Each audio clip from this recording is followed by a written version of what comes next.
qui n'était pas du tout prévu dans la conférence de presse d'hier, c'est l'annonce de la nomination du futur président de France Télévisions au Conseil des ministres, comme pour EDF par exemple. Certains y voient déjà un retour à la télé sous surveillance. Alors justement, comment la télé publique a-t-elle peu à peu coupé le cordon avec le pouvoir politique? Retour sur 44 ans d'histoire de l'ORTF au CSA. Daniel Wolfrom, Marie Cazot. Le fait que j'inaugure cette nouvelle formule de journal télévisé ne signifie pas que le gouvernement veut se l'approprier. C'était le temps de l'ORTF quand le ministre de l'Information en personne s'invitait au journal. Monopole depuis 1945, l'ORTF est un établissement public, son président, son directeur général sont nommés en Conseil des ministres. Avec le retour de la nomination d'un président de France Télévisions directement par l'exécutif, la crainte est de revenir à d'anciennes pratiques.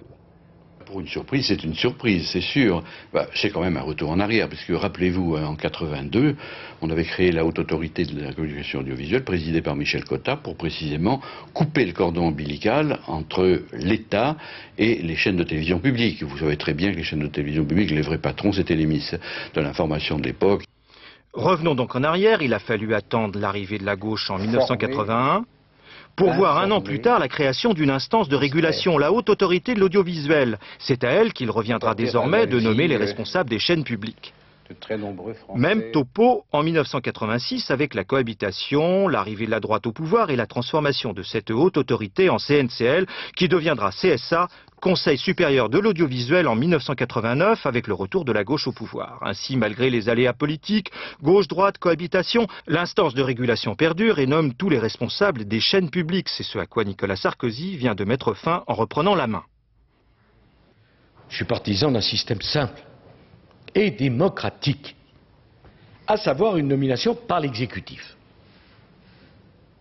Aucun des grands pays démocratiques autour de nous ne pratique de cette manière et depuis fort longtemps. Même M. Berlusconi, pour le moment, ne nomme pas directement les patrons de la RAI. Le président de France Télévisions sera donc nommé en Conseil des ministres, comme celui de la SNCF et comme autrefois à l'ORTF.